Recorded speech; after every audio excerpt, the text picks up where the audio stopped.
Okay.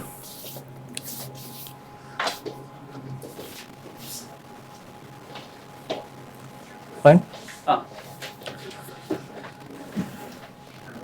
Good morning, and you are doing well after the first lecture.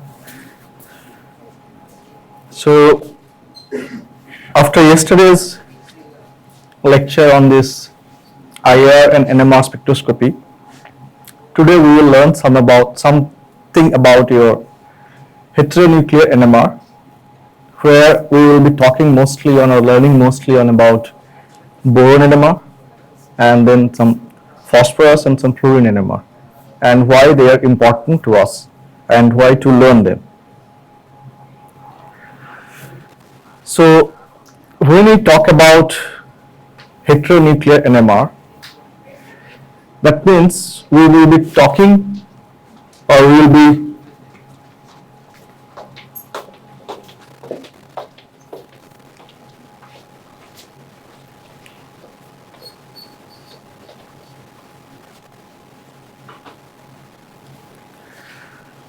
I hope all are back. Yeah. So, as I told you yesterday's class that nuclear spin, which is a fundamental like a phenomenon or property to have a nuclear to be active, NMR active. Like if your I value decides whether it's going to be NMR active or not. And based on the mass and your atomic weight ratio and that I value can be like multiples of half, like 1 by 2, 3 by 2, 5 by 2, or it can be like a real integer like 1, 2, 3, 4, or it can have like without any like I value is 0 for if you have an even number of like your carbon, like 6 carbon and 12, 6C12. So similarly, boron has two nuclei, if we think about, and they are boron 11 and boron 10. And boron 10 and boron 11, they are both nuclei active. So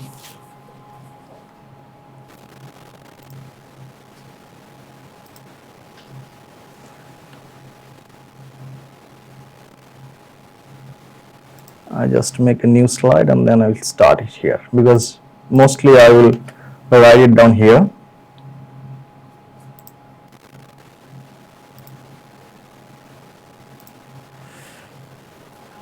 Okay, so if you think about boron, so you have like two nuclei, which is you have 11 boron and you have 10 boron.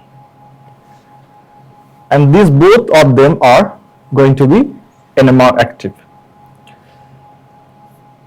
And the I value for your boron 11, which is 3 by 2, and the I value for 10 boron is 3. Now, as we discussed yesterday, like if you have I value more than half, that means what you are doing? You are bringing in more number of energy levels, isn't it? So when you are bringing more number of energy levels, that means the nuclei cannot stay in one energy level for a longer time.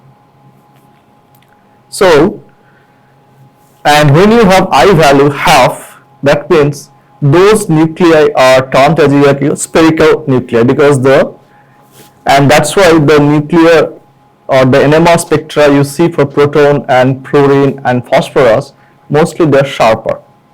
But in case of boron, where you have I value more than half, that is 3 by 2. So that means what are the energy levels you are bringing in from 3 by 2? It is minus half, then minus 3 by 2, then you have 1 by 2 and like plus 3 by 2. So you have 4 energy levels. So the nuclei at one energy level is not possible to stay for longer time. Okay. Now we talked about that your uncertainty principle. What is that? Your delta X and your delta 8t, which is like this, isn't it? That means your position and time cannot be precised at one time. So if you have a time which is relaxation time, which is where the nuclei cannot stay at one level for longer time, that means your time is shorter. So the position is going to be higher value. So your delta x value is going to be higher. That means finding a particular nuclear at one position will be like it can be varied from one place to another place. It will be more values. So that is why a spectra of this kind of nuclei where you have I value more than half, you will always have a broad spectra. Okay, and this I value, when you have more than half, those type of like nuclei, they are also called like quadrupolar nucleus. So that is one aspect why we see boron NMRs are broad in spectra. Another aspect is that the 10 boron also, that is your nuclear active. That means when you are giving a sample to an NMR machine, so it will not only see your 11 boron, it will also see your 10 boron as well. So between your 10 boron and 11 boron, so both are NMR active. So that is what also contributing some amount into your broad spectra. So you bring in two factors to have your boron NMR more broader. One is your quadrupolar movement, and second is your 11 boron and 10 boron, both are going to be your NMR active. So that's why the boron NMR spectra are more broader in sense.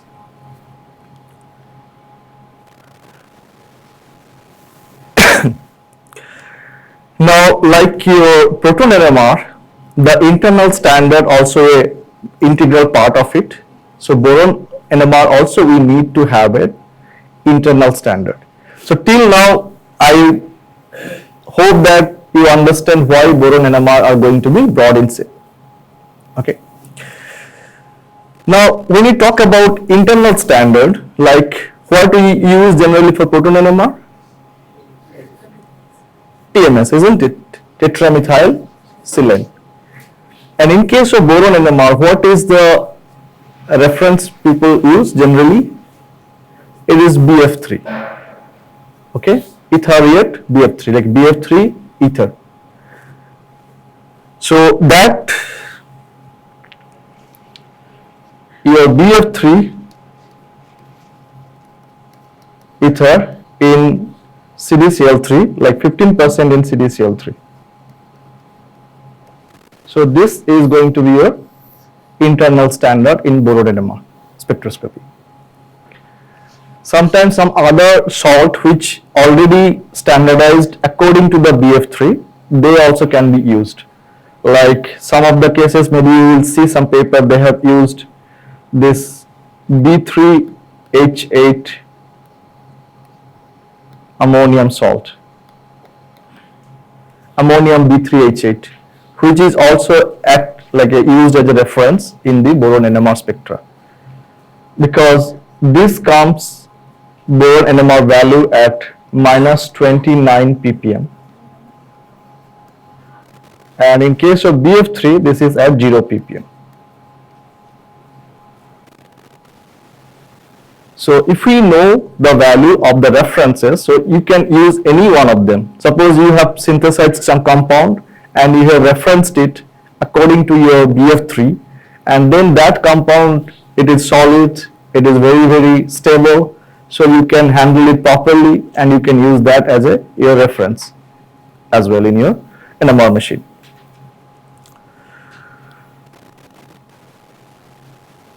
Now, all of you know or heard about this BH3, isn't it? Okay, before going into that boron things, yesterday we talked about proton NMR, and what was the range of proton NMR we see in your NMR spectra generally? When you record a proton NMR, what is the range you see in your proton NMR spectra? But when you get your spectra, do you see 0 to 12? It's like minus 5 to 15, generally. It's generally referenced from minus 5 to 15. But some of the protons are not going to come in that region. When you have a H which is more hydridic in nature, that means you have more electron density around the H. So when you bring more electron density around it, what you will see? So it will be going towards your more shielding positions, isn't it? That's what we discussed yesterday. So in that, if it is more shielded, then minus 5.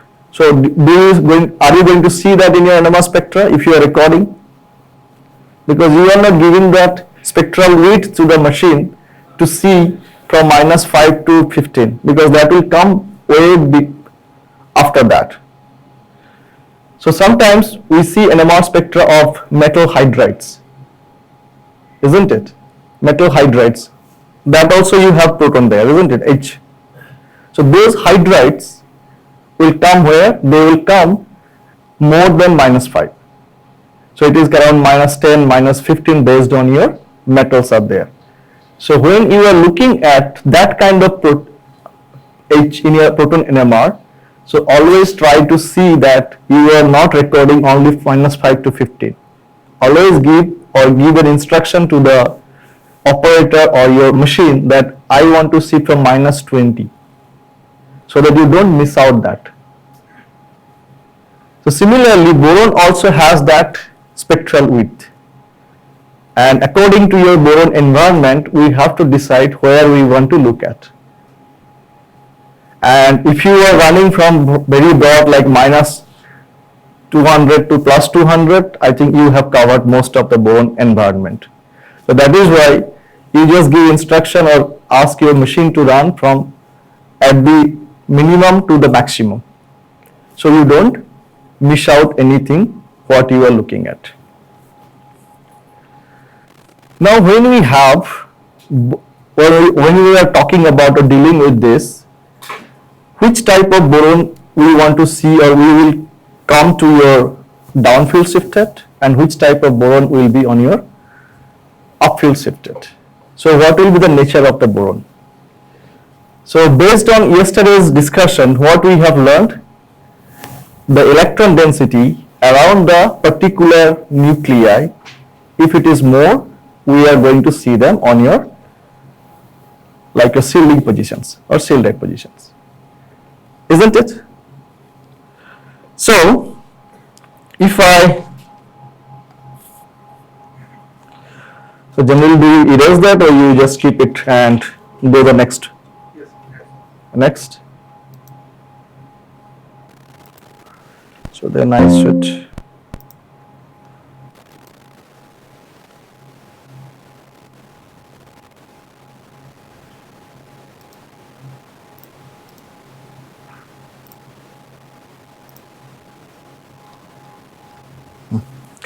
Okay.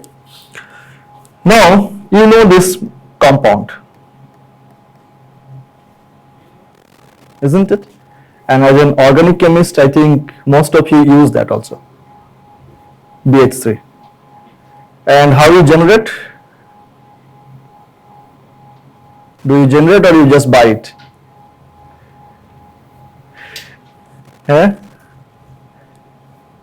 Because if you buy it, after a few use, you will see there is a solid coming inside your bottle of the BH3. So what is that solid? Have you ever seen that, or have you ever tried to understand what is that solid you are getting? In boron compounds, most of the boron compounds, when they hydrolyzed, they are going to give you the borates or boric acids. Okay, so when you see very nice white crystals are there down to your BH3, so if you go and check that, that is mostly it will be boric acids. So when you are using your BH3 from a bottle, so whatever standard you want to use, I think it is not there. And sometimes your reactions is getting failed and we don't know why. So generally what is the like common thing is that you prepare it and you can keep it in your lab for 7 to 8 days, use it and then discard that, it's done. So when you need it, you freshly prepare it. And it is very easy to prepare. It is just you take sodium borohydride and you take BF3. Oh.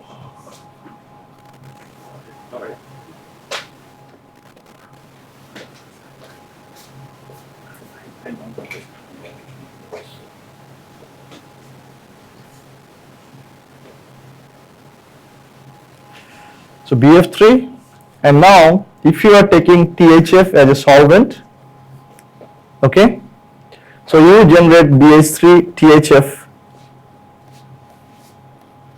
and your sodium BF4 will be precipitated down, and that solution what you will get, that is as your BH3 THF solution, which you can use it for your reactions.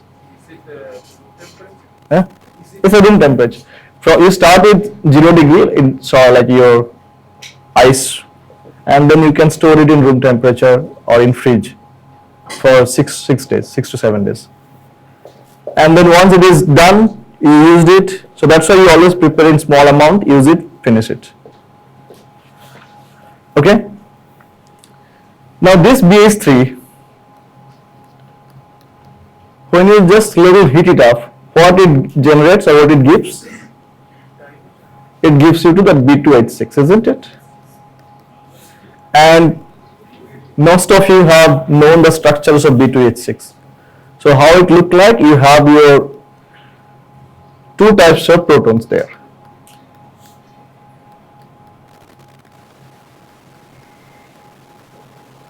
One is your bridging and another one is your terminal. So now, if you want to see that whether you have generated your BH3 to B2H6 or not, so what you should do, if you just run an NMR, you will see two types of bridging hydrogens, and one is bridging, another one is your terminals. So that's how you can also see that what you are going to get it here. Now boron NMR, it's okay, you will get only one type of boron, but that's fine. Now from B2H6 or BH3, if you trimerize this BH3, what it generates? So it will be your B3H9, isn't it? It's your B3H9. And if you try to look at your B3H9 structure, how it is looking like? You have 3 boron and you have, like, this is your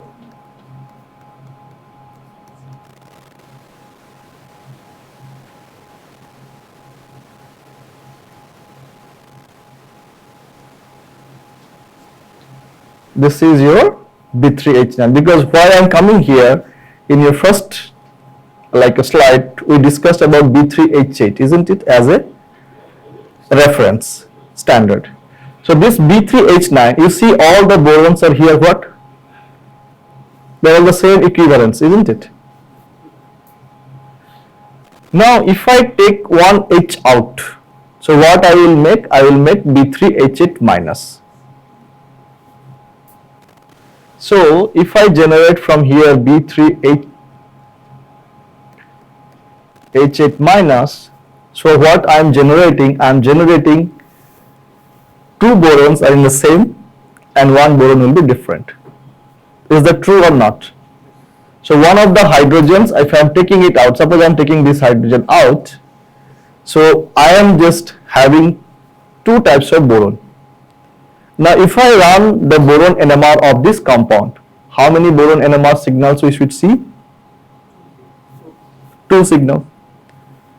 But I told you in your first class that, first slide, that it only gives you a single peak at minus 29 ppm. So what's happening here actually? We should, because theoretically there are 2 different types of boron. So this happens You have learned about your ketroenol tautomerism. So that hydrogen, what is the bridging hydrogen? They are kind of, or the negative charge is kind of moving between the three borons. So making all the boron equivalent at room temperature. So when you run this at room temperature, you will not see more than one peak or more than one signal. As soon as you try to drop down the temperature of your NMR machine or NMR sample and variable temperature, then you will see these two borons are showing two different NMR signals. So that's because NMR also has a time scale to see the nuclei at one place. If it is more than that, then it's going to see all the borons as an average spectra, isn't it? So all the borons will be same environment.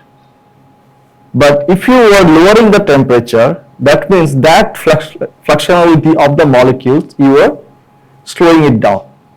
And now you are helping the NMR instruments to see that, okay, they are two different boron and units are there, not the same boron unit.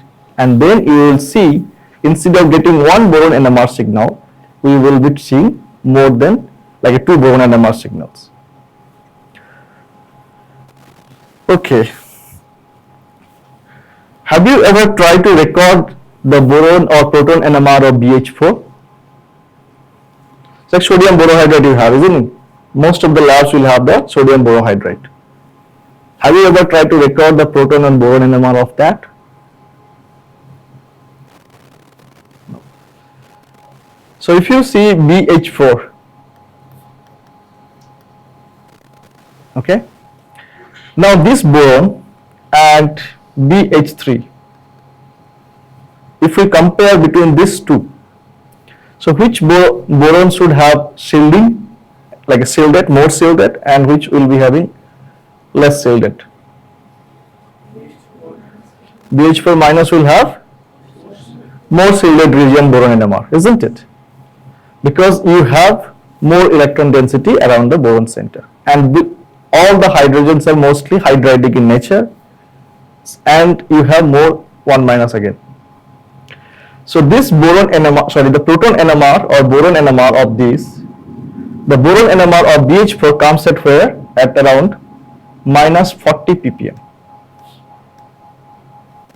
Whereas the BH3 you will see at around 1 to 2 ppm based on what solvent you are having. Because BH3 will be coordinated with something. It cannot stay as alone.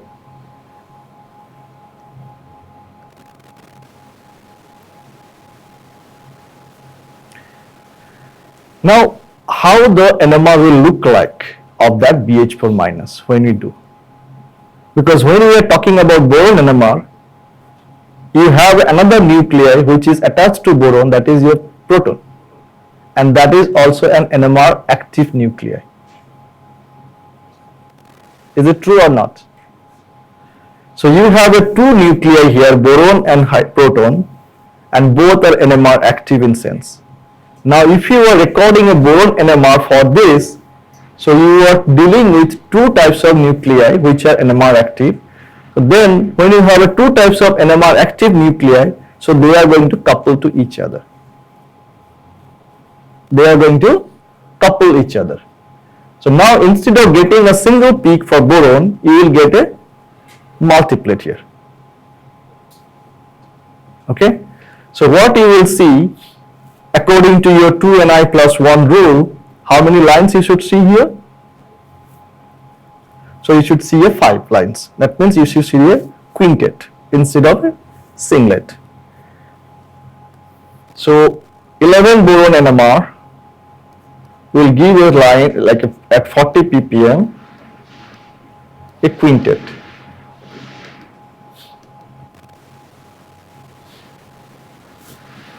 You will see a quintet. Now there is another technique to do or see that whether that H is connected to boron or not. Like if this is the coupling between boron and proton, and you can selectively, what you can do, you can selectively decouple that.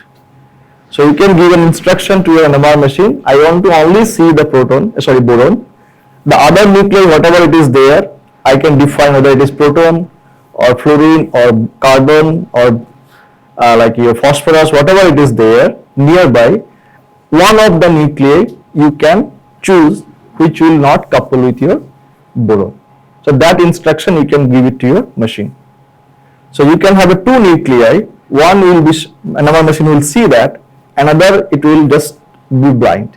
So then instead of getting if 5 lines, you will get a single line that time. So those type, that is called proton decoupled boron NMR. And how you represent, like your carbon NMR, you see that. So how you represent carbon NMR? Generally we write 13C, isn't it?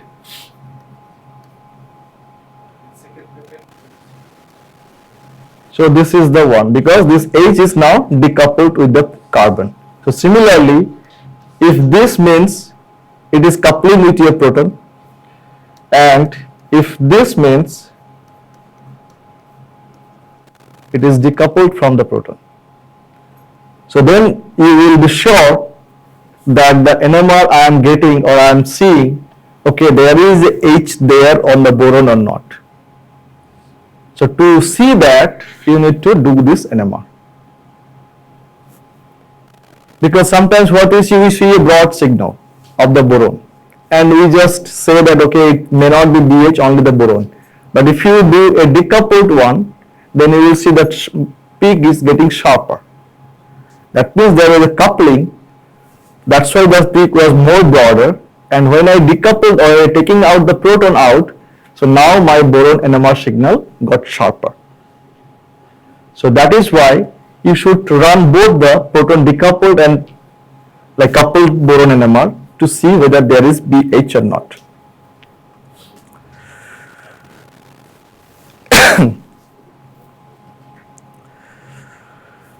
Now we know about BX3. BX3, isn't it? Your boron halides. We come to another category. This is called BX3, boron halides. So boron halides are what in nature?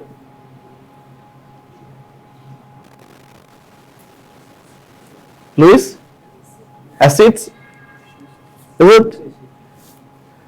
Why? So vacant 2p orbitals on the boron. That is what, isn't it? That's what we learned. And according to a Lewis acidity, which one is the most Lewis acid in nature? You have BF3, you have BCl3, BI3 and BBr3. So according to that, which one is the most Lewis acidic in nature?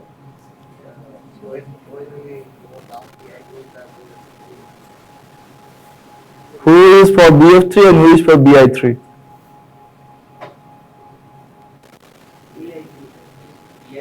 BI3? All are BI3? Huh? And why it is so? Because when we go down to the group, then the attraction between the lone pair of electron and the vacancy of the group decreases. So that taking or accepting electron tendency also increases when we go down to the group. So when you have fluorine and when you have chlorine and bromine or iodine, so what you are doing, that electron on the fluorine or bromine or iodine, so they are also closer, isn't it? So that BF or BX bond, and you will have repulsion between themselves. So the electron density to have on the boron, like to accept the electron on the boron, is going to be what? Increasing when you are going down. So this is a reverse phenomena, because in general BF bond means fluorine being a more electron negative element, it will have been the most least acidic in nature, but it's a reverse phenomena in this case. Okay, now if we talk about their boron NMR, so where we should see them then?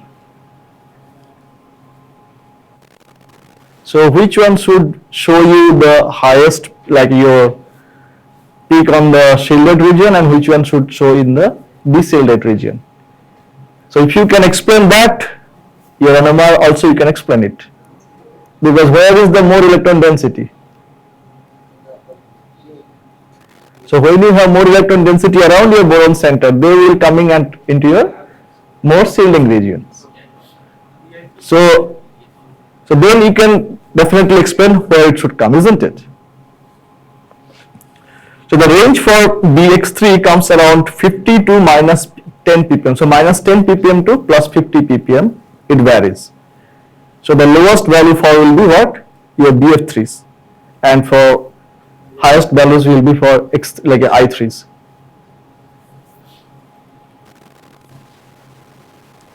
Now if you see this, when you have a coordination number 4 around the boron center,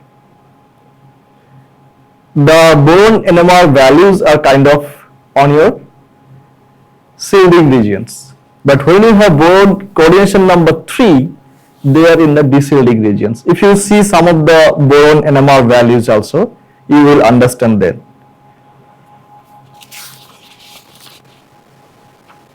So why that happens actually?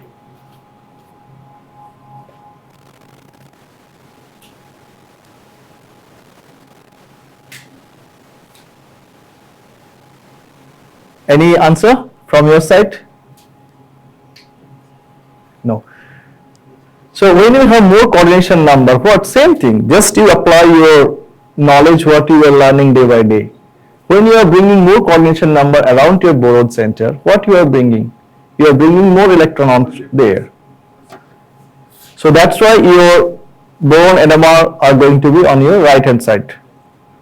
And when you have 3 coordinated one, so they are going to be left hand side. But if you are reducing the coordination number like 2 coordinated boron, so then it should come more, isn't it, on your left hand side.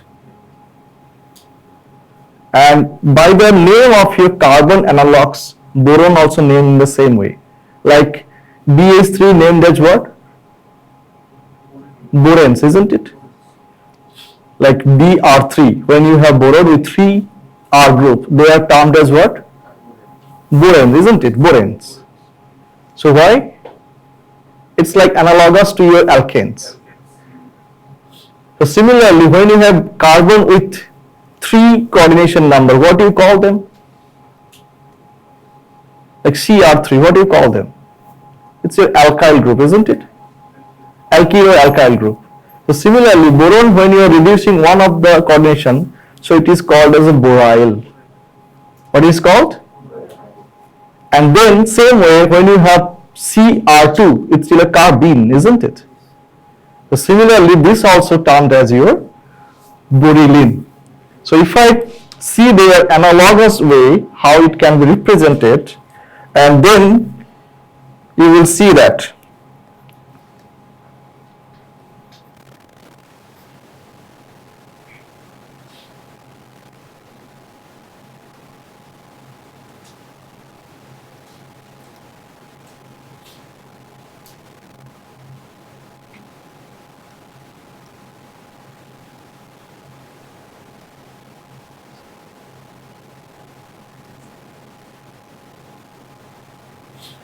So you see this.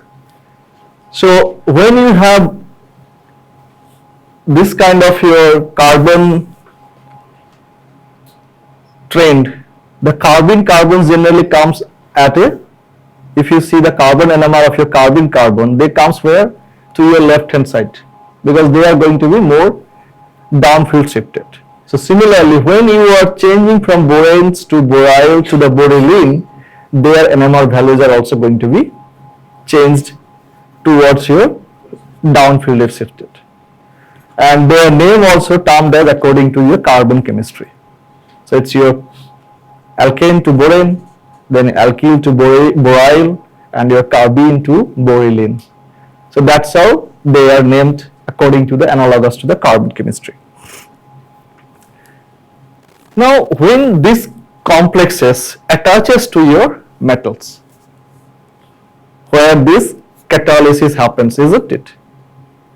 your cross-coupling reactions with your boron chemistry.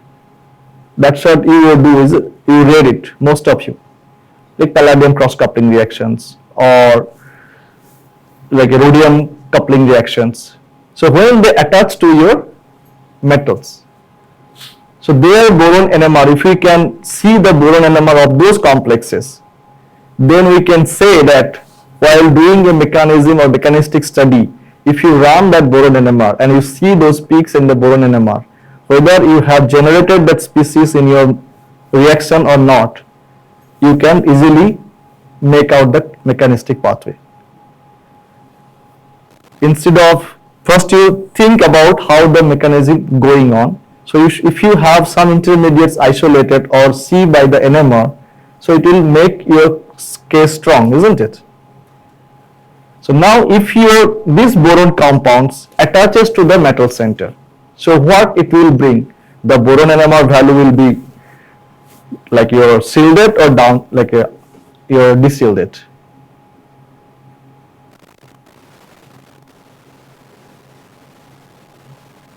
Any idea?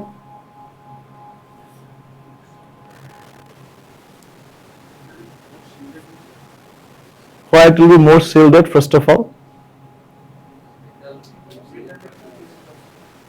But when these boron compounds, where you have the electrons, like your Br2 or Br, so they have the electrons, isn't it? So if your Br2 means you have one electron, this is the one. So your Br2 means you have two electrons which can be given to the metal center. So this species will show towards your left hand side of your NMR. So they will be more downfield shifted when you are seeing the coordination to the metal or not. So by this way, if you run the boron NMR, you can tell that this species has formed or not. No, because some of the cases we cannot just isolate all the things one step by another step.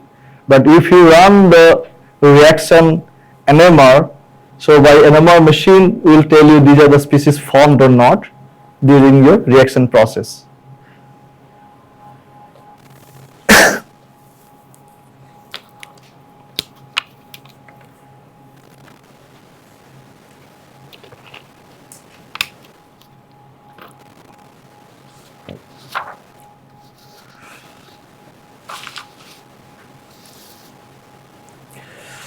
Okay. Now I just write one complex for your easy understanding. So this is some L.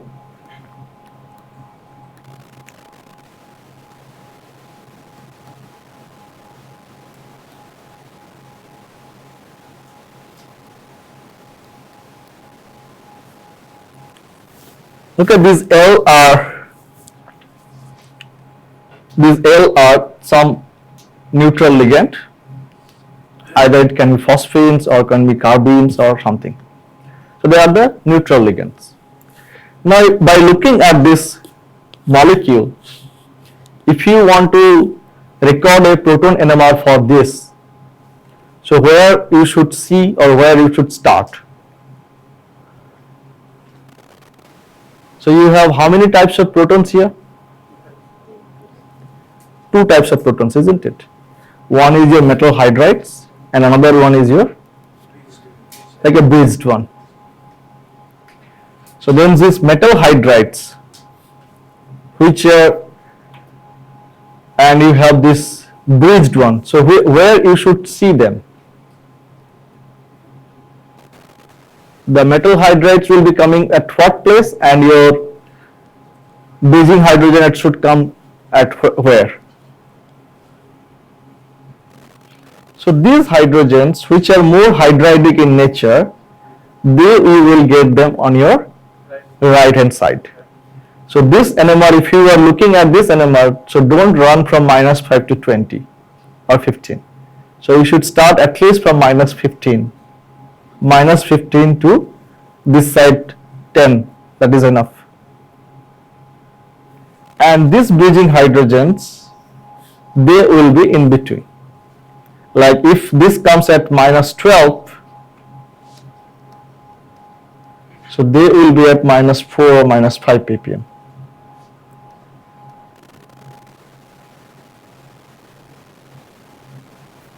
So you see, the NMR we want to gain, just not, I gave my NMR sample to the machine and I did not get the NMR spectra, but you should have all the information what you are looking at before you run your sample in the NMR machine. Otherwise you will say my compound didn't form, isn't it? Because you are missing that NMR where you are looking at. Now this is a typical one, because sometimes what happens, this hydrogen and these hydrogens, like the bridging and the terminal hydrogens, they also can have, suppose if I have a hydrogen here instead of, suppose this R is my hydrogen, it can have. Now this is a different type of hydrogen, isn't it? And this peak I should get at where? At around your 1 to 2 ppm.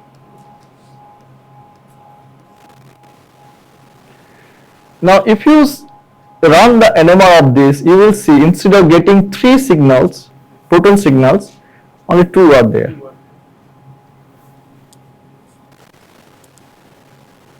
You will get only how many? 2 are there. Why? Because these hydrogens, these 3 hydrogens, they are kind of equivalent at the NMR time scale. So instead of getting 2 different places, you will get them in at one place, and it will be broad. And now if you want to see them separately, what you want to do? Again you have to do the variable temperature NMR. That means you have to change the temperature of slowly to see them at a different place.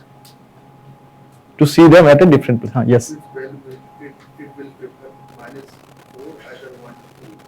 So it will be average spectra. So it will be around minus 2. So it will be like average between these two. So you will get a peak at minus 2. So it's an average spectra you will get. And now if you are lowering down the temperature, so what you will see, you see that minus 2 is getting splitted into 2. That minus 2 signal is splitting into 2 signals, and you will get that NMR spectra. Okay. Here is an example I want to draw for you guys. It's a molecule of cluster molecules. So like a boron clusters, you have heard about it. Like your B4 clusters, B6 clusters, isn't it? B6, H6, like clozonide, arachno, you have read about some of the aspect of that. So we have a compound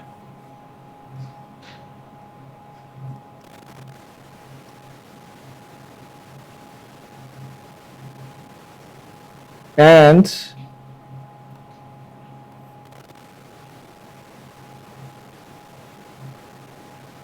so this is how many borons are you have? You have 6 borons here, okay, and you have 2 metals. So metal was rhodium actually.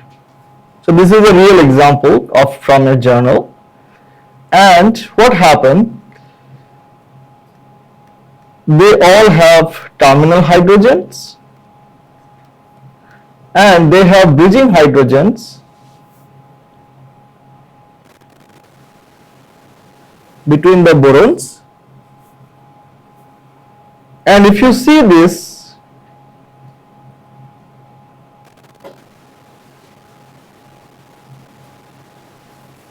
whether you have understood the structure or not, I will come here and tell you. So if you see this boron, these 2 boron, these bridging hydrogens are on that boron, isn't it? And this bridging hydrogen also on that boron. Now based on that, can you tell me how many types of boron you have?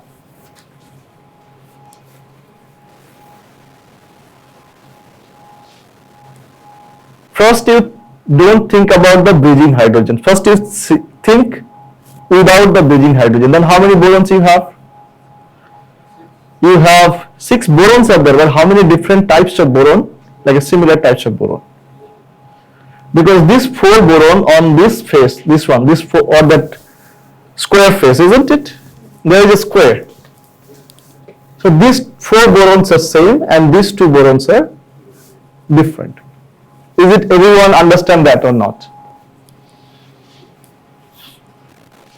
So the 4 boron which forms that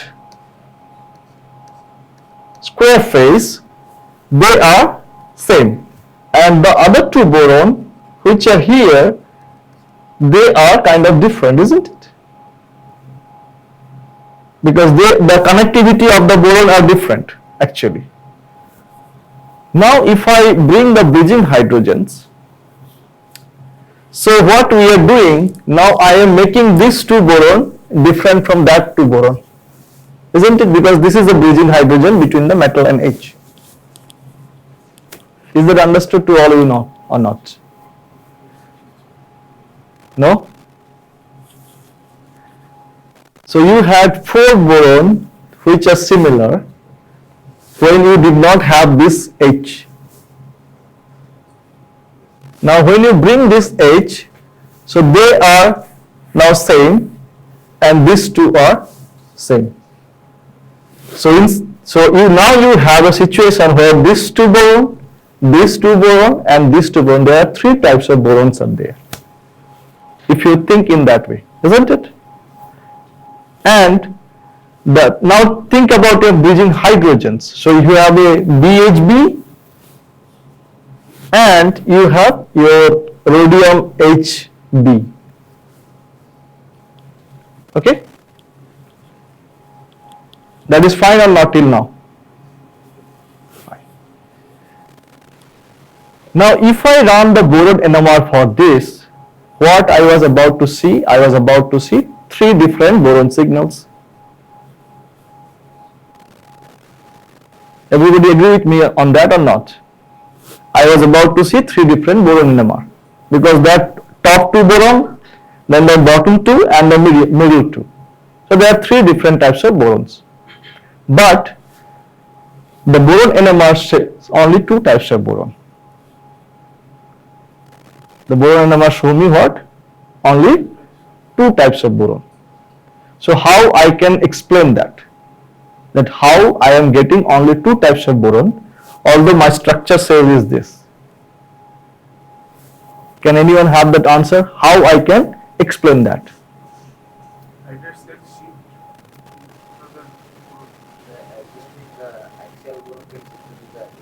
Boron will not shift. There is no shifting in the borons, only the shift of the hydrogens. So what happens? This hydrogen, what you have here, okay, if it is not here, if it is here, so it will be an equivalent structure, isn't it? So that hydrogen kind of flipped or equilibrium in the solution, and that is why instead of getting a 3 different, I was getting what was the report was there, it was only 2 types of boron was there. So now if this flips, then it will be equivalent boron for 4 of them and these 2 are going to be different. So then the boron NMR will tell me a story that okay, these 4 borons are going to be equivalent if my protons are flipping between them. Otherwise it is not going to be possible. So this is a very good technique or to have an idea of different other NMR only if you know the proton. So only proton you will give a static structure, so I got this. So if you have other NMR or other what is this called nuclei in your system, so try to learn that also how I can, so you can get additional information about that, and additional idea you will get to know how my structure or how my compound will look like.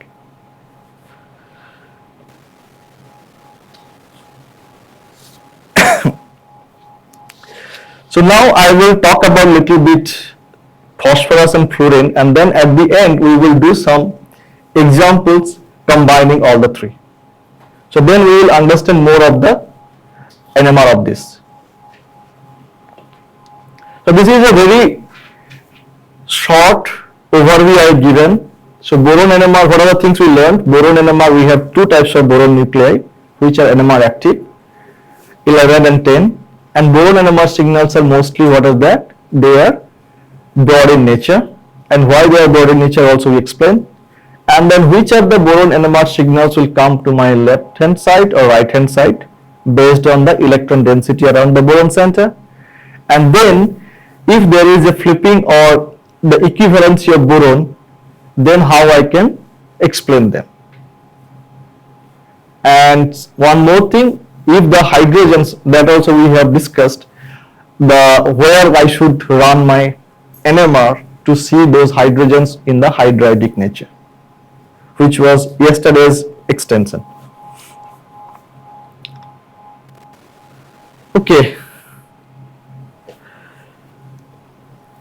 What we learned yesterday, proton NMR, your fluoride and phosphorus NMRs are more or less same. That's why I started today with the boron, because they are different. Because the I value for phosphorus and I value for fluorine, they are 1/2. And the gyromagnetic ratio, what we learned, okay, for fluorine it is equivalent to your proton. So if it is proton is 1 and the fluorine will be 0.9. So that means the time you require to run a proton NMR, the same time you can run the fluorine NMR, and you will get a very nice signals if you have the fluorine. Sometimes this boron NMR you don't see because of that they're so broad, they kind of merged with your you're on the line. And one more things on the boron NMR I want to tell you. The NMR tube what you are using, that is made up of what? It's a borosilicate glass. So always you will get a boron NMR signal that. So don't be confused that I got something which is having boron. Okay? So around I think plus 10 to minus 10 there will be a very broad peak. You will get it. But if you run in a quartz NMR tube, that signal will not be there. So special quartz NMR tube which will not have the borosilicate things, so you will not get that. Okay. And phosphorus being the gyromagnetic ratio and the 100% natural isotopic abundance, they also will have the similar type of your proton NMR signals. And this we have seen. Now we will go and see some of and what is the standard we use for the phosphorus NMR? You see this 85% of the phosphoric acid, which is used as an external standard and termed as delta equals to 0 ppm at delta 0 ppm. So what we use here, we take phosphoric acid in D2O in a capillary, okay, and we put inside the NMR tube. So capillary is closed, and then that is reference as your external, external reference. So internal means you are mixing with your solvent or solutions, but external means that will be inside the capillary. Suppose this is your NMR tube, you will make a capillary with a phosphoric acid in D2O, and then you put inside your NMR tube. Place that inside your NMR tube, and then you run the sample. Okay, now you see the chemical shift range of different types of phosphorus compounds. By the way, this phosphorus compound like PCl5, you use it in your synthesis, isn't it? PCl5, you use it. But if you keep for longer time PCl5, what is the color of PCl5? Have you seen? It's white solid. But if you keep for some time, you will see some greenish color on that. So what brought that greenish color to you? It's a chlorine gas which releases over the time. So if you run the phosphorus NMR of that PCl5 after some time, you will see instead of getting one signal, you will get two signals. So that means you have PCl5 and you have now PCl3 generated over the time. So how pure is your PCl5 to see? You just run a phosphorus NMR and you will see, suppose 100% phosphorus PCl5 is to be there, but now it is like 10% only PCl5 left, only 90% PCl3, and your reaction will not go. So always give a thought on the small things when you are learning about some reactions or when you are doing some reactions in a practical. Okay, now coming back to the chemical shift of different types of phosphorus compounds, we have here, you see around minus 100 ppm for the phosphines or RPH2. So here also same thing, when you have hydridic hydrogen, so that phosphorus will have your higher or the lower, I would say, minus value, and then when you are bringing more electron withdrawing group or less hydrogen around the phosphorus center, they will be on your left hand side of your phosphorus NMR. So that's how all the NMRs you can like explain them.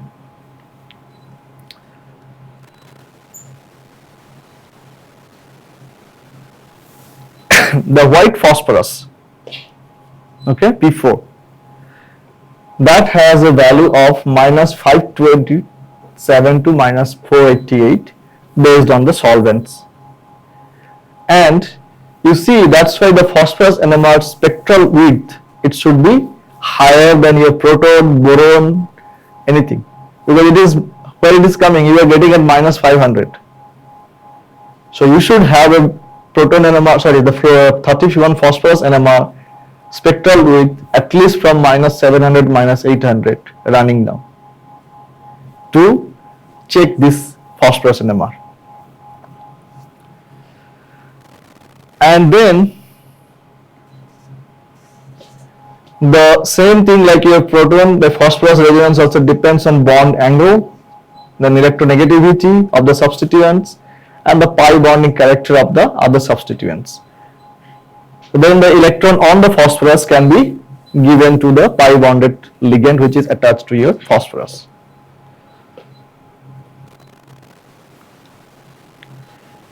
So you see here some examples. The PME3, okay, and then you have some like PH2ME.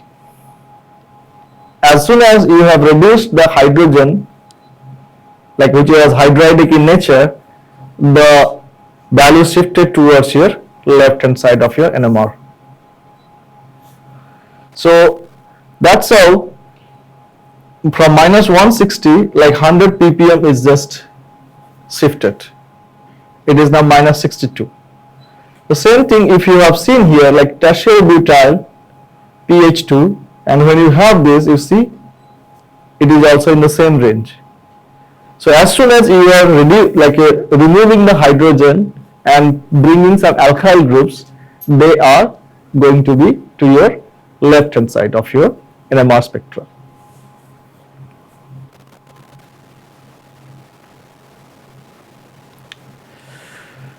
Okay, now see something here. So this is your P4, isn't it? Now when this P4 attaches to a transition metal, so the chemical shift of one of the phosphorus from minus 488, it reduced, changed into minus 420. So that means same thing, the electron density around the phosphorus, it's given to the transition metals. So the electron density reduces and your value also changes to on your left hand side of your NMR. Now you see this phosphorus having a multiple bonds, and the value is where? At 800. Okay, and when this phosphorus was having this bridged, the value was here. So being a multiple bond, that's why the value also changed into your more left hand side. So that's how you can explain these things, how the phosphorus NMR I need to check from minus 700 to plus 800 or minus 1000 to plus 1000. So it's like a 2000 spectral width. If you think about minus 1000 to plus 1000, it's like a spectral width. It's what is called spectral width. So that will be around 1000 ppm. Where in our carbon or proton NMR we see for proton NMR around 20 ppm spectral width, because minus 5 to plus 15.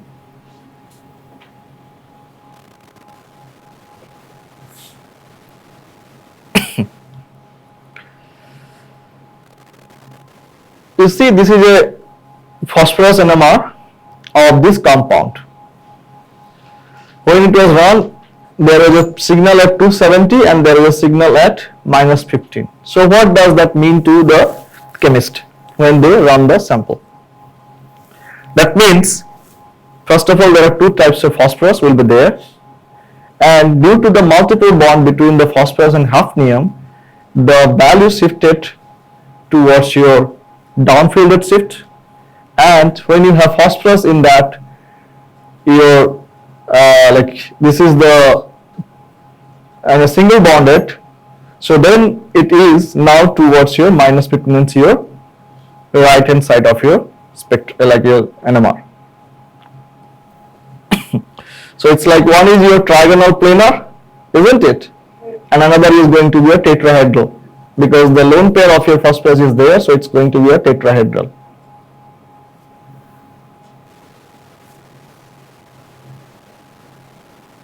So here are some other few examples of the phosphorus NMR, and then when they attach to your Lewis acid or Lewis base, how they are going to shift it.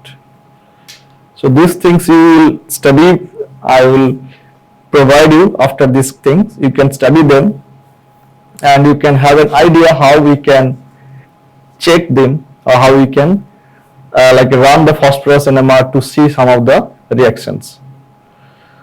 Now I will come to some of the things where same thing, like your coupling constants. Okay, like your proton-proton coupling, proton-boron coupling, we will have coupling with the phosphorus as well if you have a different nuclei. Is that true or not? It is, because when you have two different nuclei, they are bound to couple and they are going to interfere one another. And the coupling will be based on what? Your 2ni plus 1 rule, same way. Now here is a catch, like see, if you have I value of the nuclei half, then the coupling will be like your triangular shape, isn't it? Like it is from Pascal's triangular shape. But if your I value is different than half, then will they follow that Pascal's triangle? No. Why? So they will be having the same line width. Okay, the line will be same. The number of lines will be according to 2ni 1 plus rule, but how the pattern will look like, it will not be like your 1:1 or 1:3:1, it will be all same line. Okay, the height of the lines will be same if the I value is not going to be half.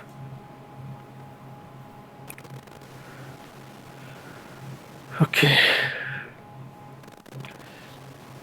you see an example of here, you have phosphorus which is connected by your CH2O groups. Okay, it's a trioxide dicyclo octane group, and two different types of phosphorus are there. Okay, So when you have two different types of phosphorus, that means they are going to couple to each other or not.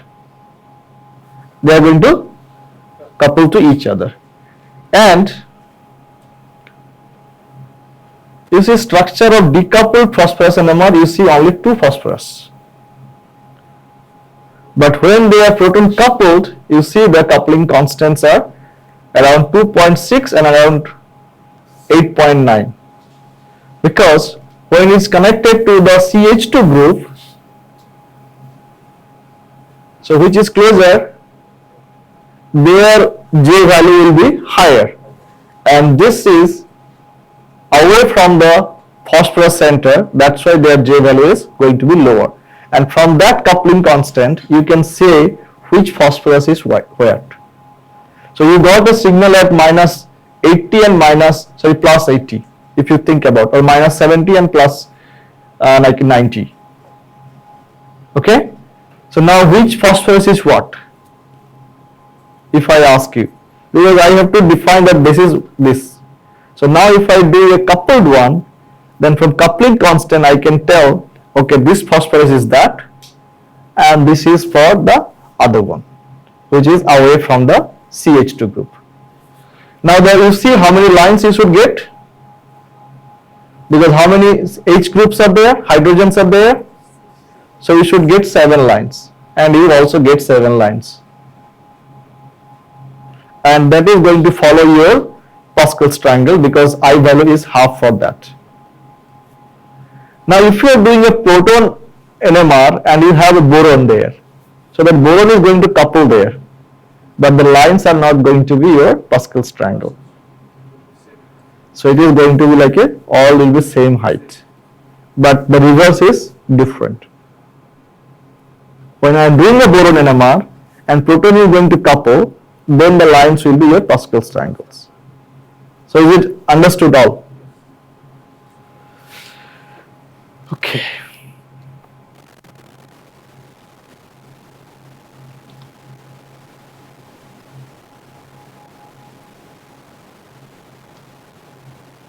So better I would go to some of the aspect of the your. Okay, this is another thing. Why we need to know this? Because you see this one. This is the determine the epoxide content of carbon nanomaterials. Okay, so if you run the phosphorus NMR, you can see this, because this is the reaction happens.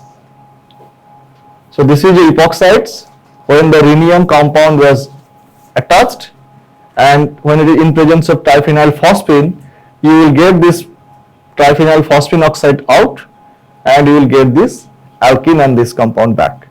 So now if you are having a carbon nanomaterials with this epoxides ring, and you do the same thing, so before the reactions of phosphoric PPH3 and after the reactions, how much PPH3 is left and how much PPH3 oxides you have made, based on the ratio you can say that how many epoxides were there.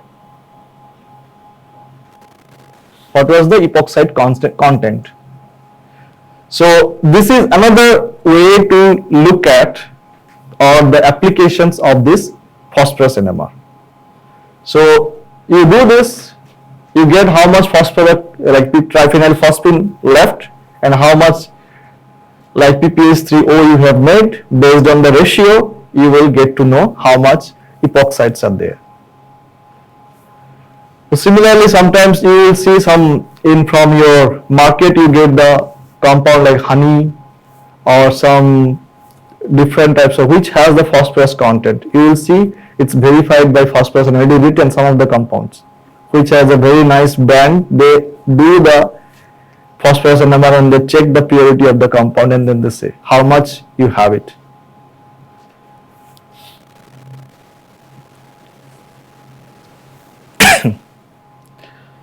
So these are some of the biological aspects, so you can run the phosphorus NMR to see how the ATP and ADP content when is the biological reactions are there. Okay. So I will not say much about this NMR. For fluorine NMR, it is more or less same. I would better go like make some different slides and we will discuss about some of the compound what I brought it here and then how we can see them.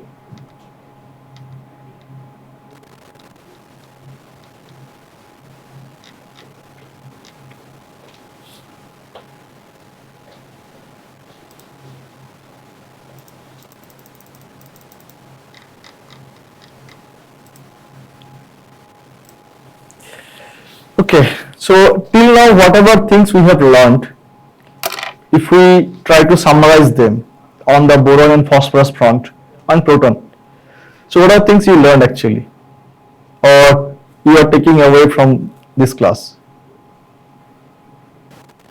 So how a NMR will look like, isn't it, first of all? And if you get a sample, if you run that sample NMR, how I want to or what you are expected and what you are getting, whether it's the same or not. If you are not getting the same, what will be the reason? Then third thing you learned some of the phosphorus, how they are going to couple, then the boron NMR, how they will look like, and based on the electronegativity or the electron richness around the center, how the NMR signals are going to be shifted. And if there is a coupling, so what it will be following, like whether it's going to follow the Pascal's rule, a triangle, or not. So if the I value is half, then it is going to follow the Pascal's rule, a Pascal's triangle, and if it is not half, then it is going to be a simple single lines. Okay. So now if I brought in some of the compounds which we discuss, suppose I give you this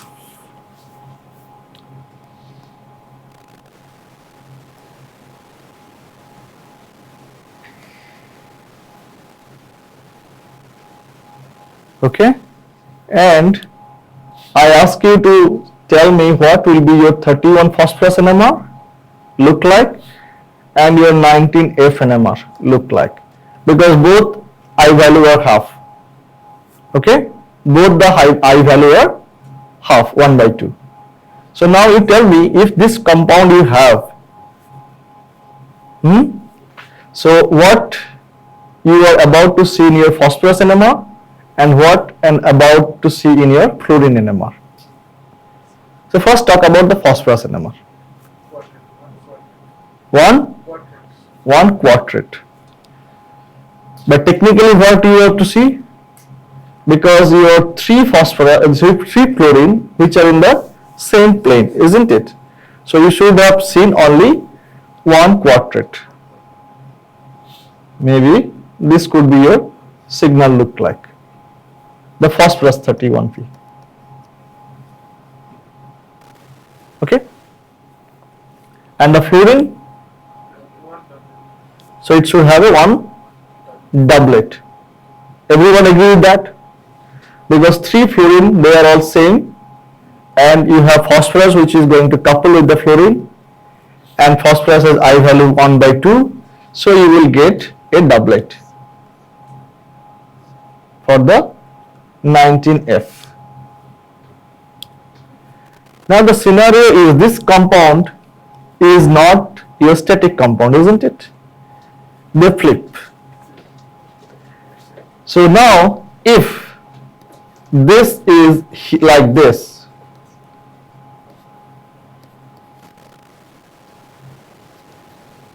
now what will be the situation? So first think about your 31P. So how it will look like?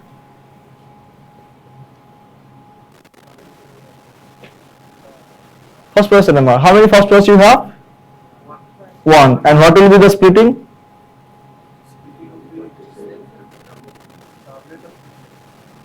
See how many different types of fluorine you have now? Now you have two different types of fluorine. That means they are going to couple to phosphorus differently. They are not going to couple to phosphorus same way. So think about, just assume.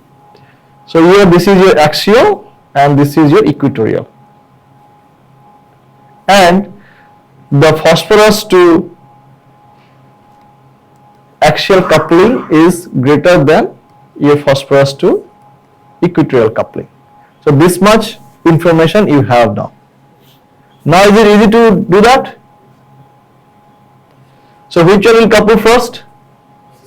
The axial one, because that is the highest one. So according to axial, if it is coupled to the phosphorus, what you will see? You will get a doublet first. First you will get a, so your phosphorus NMR would have been first like this, doublet. But now you bring to the other two equatorial fluorine NMR. So which are going to couple them? Is it true or not? This equatorial fluorine, this one, this two, now going to couple with that. So instead of getting a doublet, what I will get? I will get like this. So these two doublets are now going to be splitted due to this two fluorine. Then instead of getting a doublet, now it is I am getting a triplet of doublet. Is it understood to you or not? Why I am getting this? I hope that you all now know this. So instead of getting a doublet, I am getting now triplet of doublet, because first doublet and then the doublet signal is now split into triplet. So it is triplet of doublet you say, or doublet of triplet you say, is going to, the coupling constant is going to be same. So the line coupling constant between this and the line coupling constant between this, they are going to be your same, isn't it? Because first you will have the axial coupling and then the equatorial coupling will come into picture. So instead of getting these signals, you are going to get that other signal. So now we will come back to your phosphorus NMR. Sorry, the fluorine NMR. So what your fluorine NMR will look like? Which was earlier this, for this, what it will look like for this compound. Now we have how many types of fluorine? Two types of fluorine. Okay. So now you should have two different fluorine signal. Everyone in same with me or not? So you will have two different fluorine signal. And first, if we phosphorus to fluorine coupling, the equatorial coupling and the phosphorus to fluorine axial coupling. So if we are drawing the fluorine NMR, so we would see two different signal. So one will be for one, another one will be for two fluorine. So this is, if I say this is your axial fluorine and this is your equatorial fluorine. All okay with this till now or no?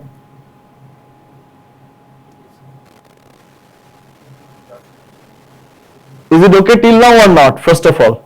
So I will get two signals for fluorine because of equatorial and axial. So we are fine till now. Now the phosphorus is going to couple to them. So they are going to be doublet, isn't it? So each of them are going to be doublet. But now you see the fluorines are also different. The fluorine are also different.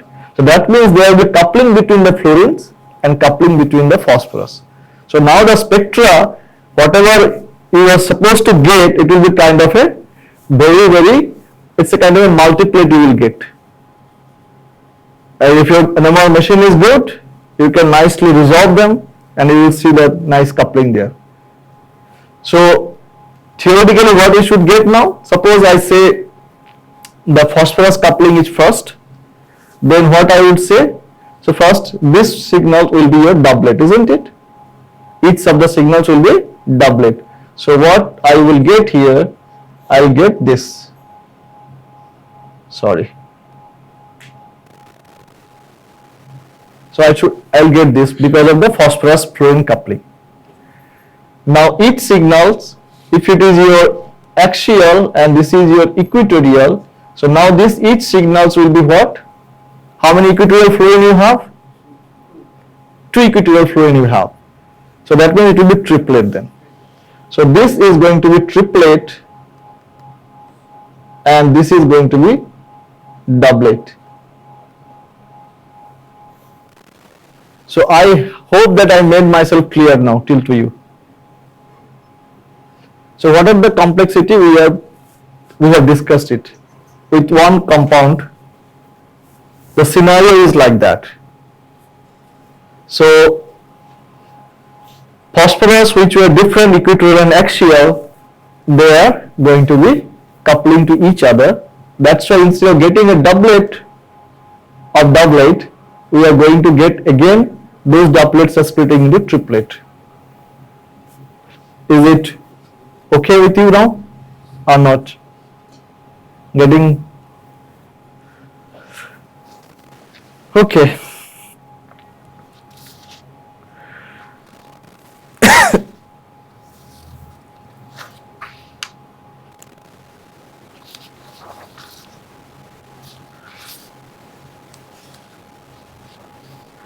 So what happened, this compound, if you do the NMR of this compound, instead of seeing a very nice one phosphorus, you will not see that. It will be, the spectra you will see 2 different phosphorus, because if the fluorine is exchanged, that what is this called, your Barry pseudo-rotation, isn't it? That's how it is happening. The phosphorus compounds from your TBP, it goes to another TBP by exchanging the ligands by a square pyramidal like an intermediate. So then instead of getting a phosphorus only one signal, you will see sometimes you will see the doublet. So that is the reason why you see the doublet. And if you run that, then only you will understand why it is so. Okay, now you see this, another example. If we talk about a molecule SF4, okay, SF4, what will be the structure of SF4?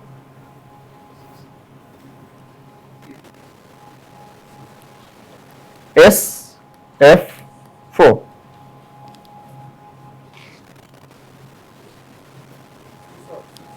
Seesaw structure. So how you draw them? Huh?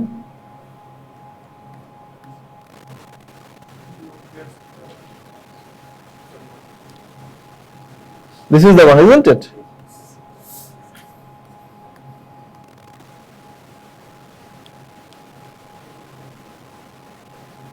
This is the structure it will be, okay? Now, before we draw these structures, earlier it was not known. So some of the experiment has to be done to prove this structure is that. Because it can take into trigonal bipyramidal also, or it can go to a square pyramidal as well. This is a variant of trigonal bipyramidal, isn't it? Because one of the is occupied by your electron pair. Now this electron pair go to your axial position as well. That is also possible. But why this structure is, then how I will confirm that this is my structure, not the electron pair on the equatorial position. So this brings to your one rule also, Bend's rule, what you have learned, Bend's rule, isn't it? You have learned some Bend's rule there. So where I will place my lone pair. So that rule, if you have in your mind, you will do this. But to prove that, if you have to run that NMR, if you run the NMR of the fluorine behavior, you will tell that whether my structure is like this or my lone pair is on the axial position. So if my structure is like this, what fluorine NMR I should get? I should have two types of fluorine, one for your this equatorial and one for the axial. Okay, so I will have two types of fluorine NMR, and very simple fluorine NMR, and I will have this, and then these two NMR are going to be again coupled to the others. So instead of single line, I will get triplet lines, isn't it? So I will get two triplets. Simple. If I have the structure, I will have this. Now if I move the lone pair to the axial positions, so what changes I will bring? So if I bring lone pair here and then fluorine here,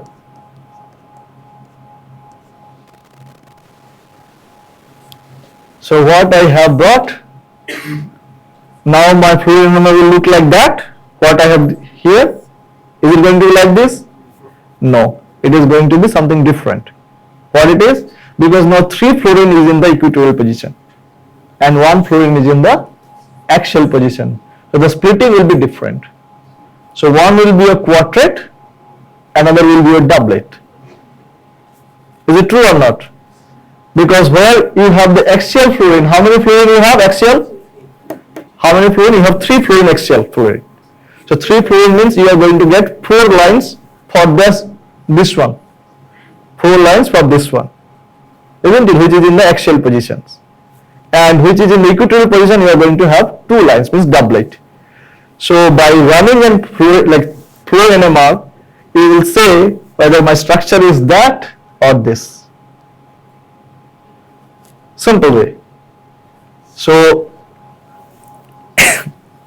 that's how important this fluorine NMR to be applied.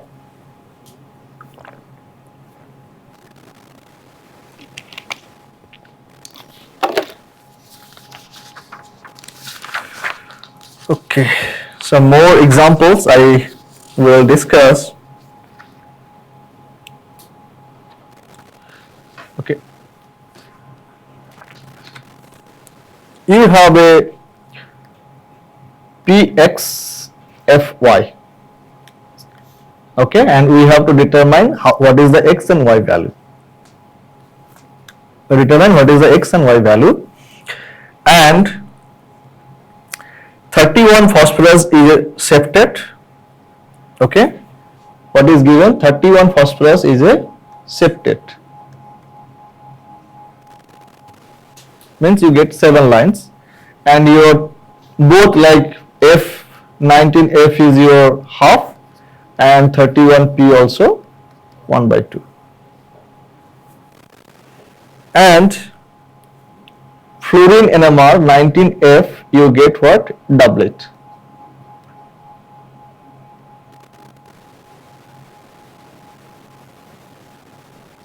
So this information you are given. Okay, now we need to describe what is the value of X, and we have to deduce what is the value of Y. Now 31 phosphorus NMR, you are getting a septate. That means 7 lines. To get to 7 lines, what you should have? How many fluorine you should have? 6. So you should have 6 fluorines. And to get fluorine NMR doublet, how many fluorine you should have? You should have only 1 phosphorus. So your structure will look like what? Where your molecule is your PF6. So you will have PF6. So if you run the phosphorus NMR of PF6, you will get a signal of septate, and if you run a fluorine NMR of the PF6, you will get a doublet. And the coupling constant of those will be same, isn't it? Because it is PF coupling or FP coupling, they are going to be same because they are same nuclei. So this kind of small things are there. So one more thing, this is for you to do this. You have a molecule this.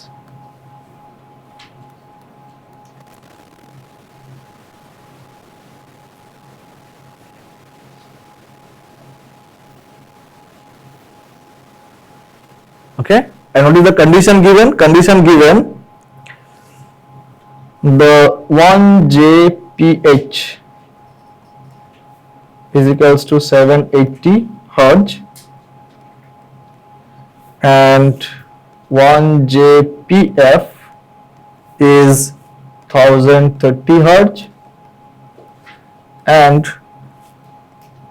2 JPF is 115 Hertz. And you have to tell me how the 1H NMR will look like. Is it going to be too tough for you now?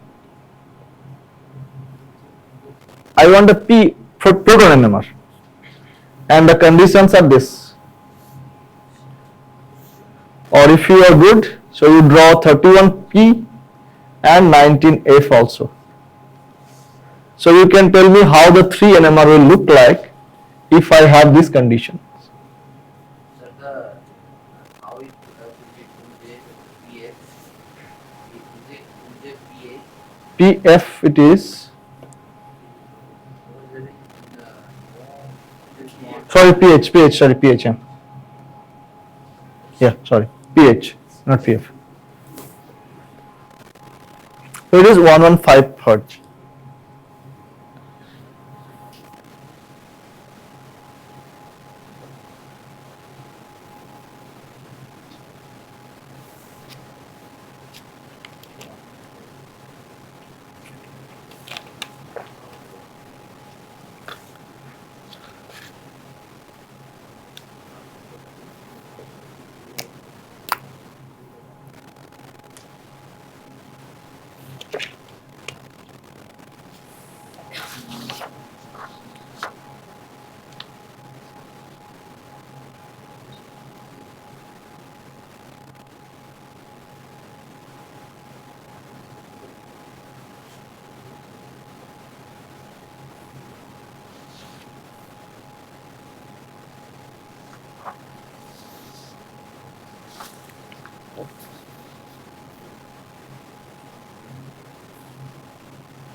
So is it doable or not till now? Whatever information you gathered till now from these classes, it is doable.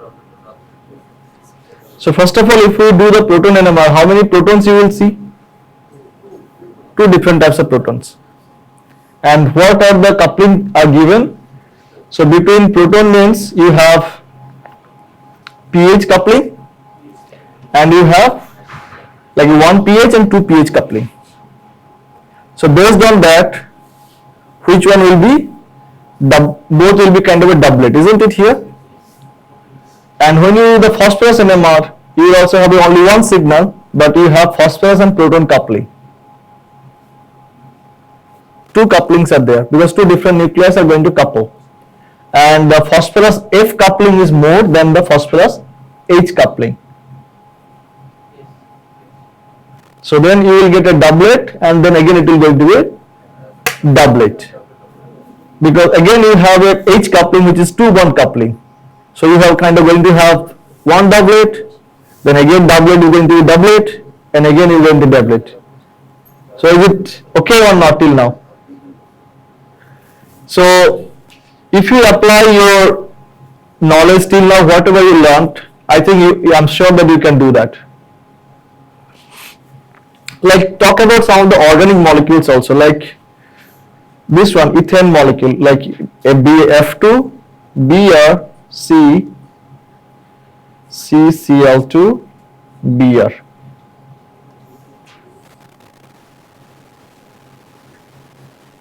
So it's your like a ethane, like, isn't it? So now how you will draw that?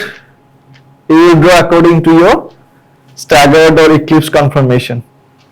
And based on your stable conformation, you have to tell how the fluorine NMR will look like.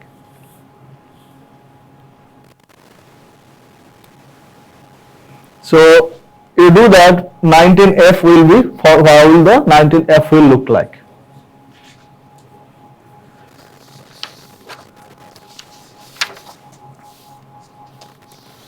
Okay.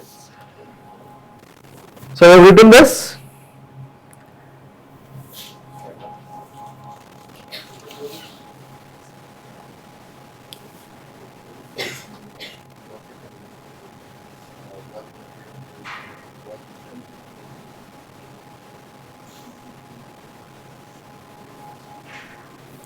So this is another molecule P3N3Cl4 and F2. So what is this molecule? Whoever is studying MSc, I think you don't forget this. What this molecule is? Huh?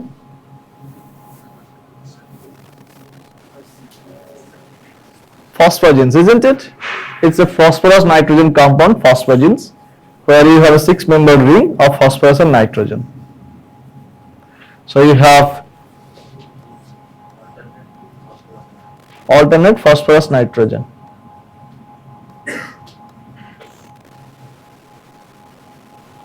Okay, and you have now 4 chlorine.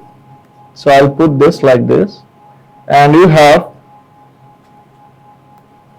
2 fluorine. That's how the structure is, isn't it? Now if there is an exchange between fluorine and chlorine, suppose I don't have one phosphorus containing only fluorine or chlorine, that means one phosphorus has one fluorine and one chlorine, then how the phosphorus NMR will look like, and in this situation how the phosphorus NMR will look like. So try to visualize these things and do these exercises. Suppose this is your compound. So if I want to run the phosphorus NMR, how many phosphorus we have now? How many types of phosphorus are there? 2 types of phosphorus, isn't it? Because 3 phosphorus are there, but there are 2 types. Because 2 are connected to chlorides or chlorine, another one is with fluorine. Now if I want to draw this, or if I want to see the phosphorus NMR for this, it will be 2:1 ratio to phosphorus signal. Now if you have a fluorine which is going to be, what is this going to be, come into picture, then you have a phosphorus fluorine coupling for one, and another one is not going to be that much higher coupling because it is 1, 2, 3 bond away. So you have like a 1 PF coupling, another one is your 3 PF coupling, isn't it? And you have 2 different types of phosphorus, so they are going to also couple to each other. It's like a 2 PP coupling, 2 bond PP coupling, because these are 2 different phosphorus. This and this, they are 2 different phosphorus, isn't it? So they are also going to couple to each other. So now you put your thought what you have done, and then you give your, like your, it is PP coupling is more or PF coupling is more, then based on that you can describe how the NMR will look like for the 31 phosphorus NMR. Or is it too hard to do it now?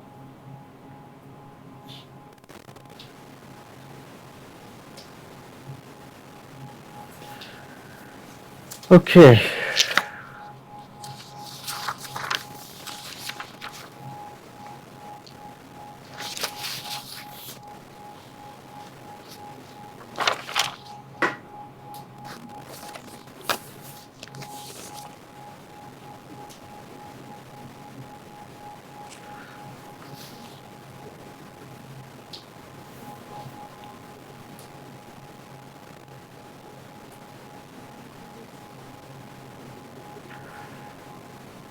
So I will just discuss another one, and then maybe some of the other things you can, if you have some questions, you can ask me.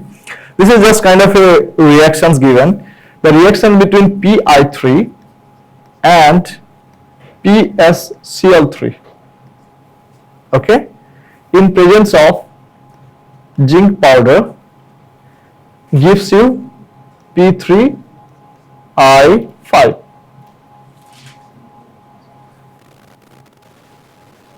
And this P3I5, the condition is given, the solution state 31 phosphorus NMR,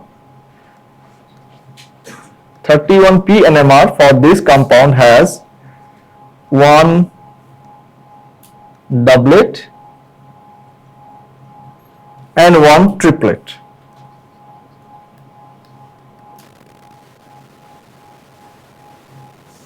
So you get 1 doublet and 1 triplet.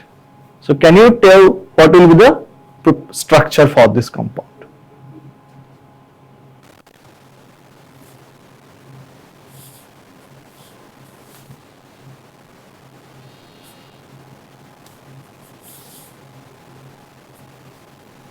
How the structure can be for this compound?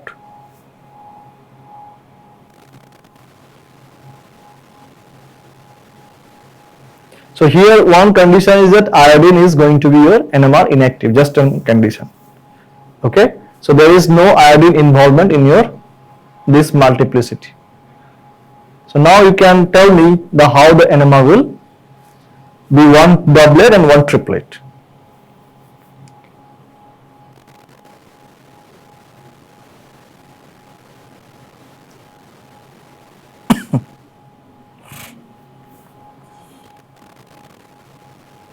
Phosphorus will carry 2 iron and 1 will be But you have I5. I5. Okay, 2 phosphorus carry. 2 iron each. So whether first of all it is a cyclic or a cyclic compound? Cyclic, okay. And then 2 will carry 2 iodine.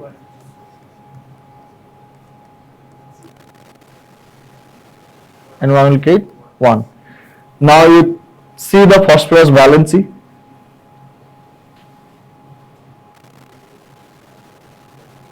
So you think there is a double bond between the phosphorus?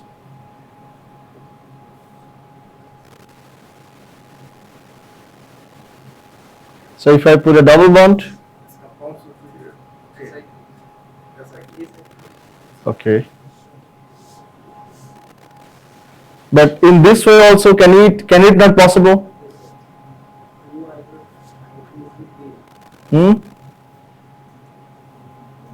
So now if you write the acyclic one, okay. Now what is the answer?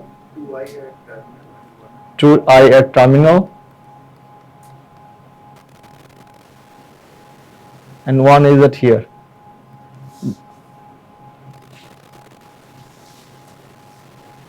So now you see that phosphorus all are having 3 coordination, okay, and now this will be whether this or this, it has to be depending on the value. So there are 2 structures is possible. Now depending on value, if you have a pp double bond, then the value should be more in the higher region, it is in downfield region. And if I have a value at lower region, then I will have a on the acyclic one. Is it now okay or not? Okay.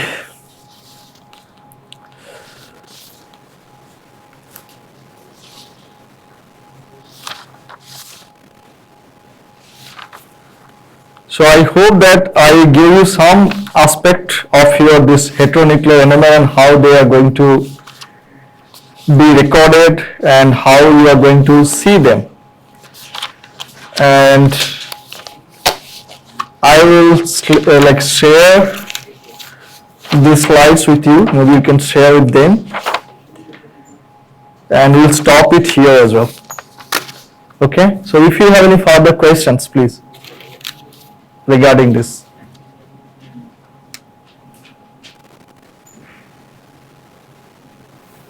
If you have any further questions, please. Yeah. Yeah. If there is a coupling with the proton,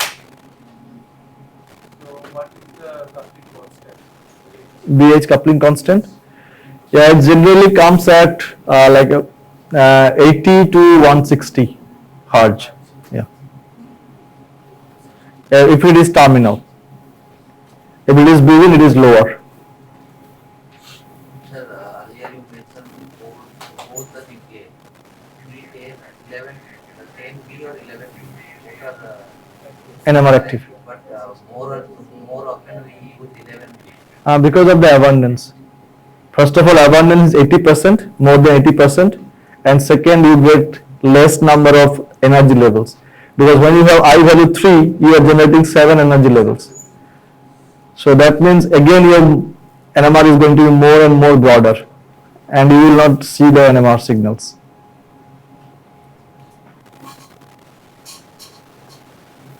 Anything else? Yeah.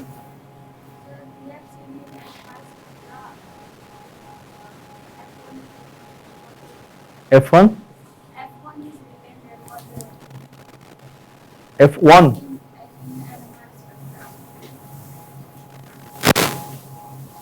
I didn't understand.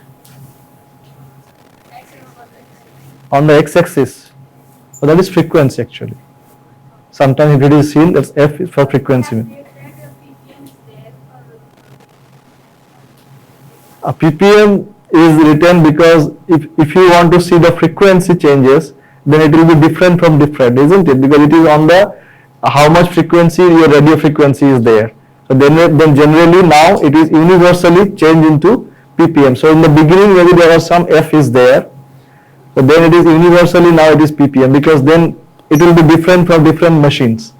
So if you are running your NMR for 60 megahertz and you are running in 100 megahertz, then you have to calculate what is the value. So to make it an universal one, so it's now in ppm, so that wherever you run, the value will be same. Anything else? Silliest one. Serious, okay. We have written that when we capture our 13th NMR, in second bracket, each one 1 each. decoupled. But what about the reversal? 1 each in bracket 13. If you do that, it is fine, you can do that, but generally we do coupled one. But sir, is it possible we take the 13 coupled each one NMR? Sometimes satellite is the same. But that's a different nuclei. Which one? That's not because of 13. 13th. Yeah. Because of 13, We are different nuclei. I am talking about 1 each. 1 each. In One. case of 1 each, we sometimes get. Because you see the CDCL3, there is a satellite peak on your CDCL3. So it is for the. But sir, as the abundance is lower, so we generally omitted the. And that's why you see very small. Very small peaks. Satellite peaks are very small. Because of the abundance of satellite peaks. If you couple 33, it is not. You will not get it there. Okay, I think we can stop it, and hope that you have a wonderful time with this NMR and other than your organic chemistry or some other aspect of your chemistry.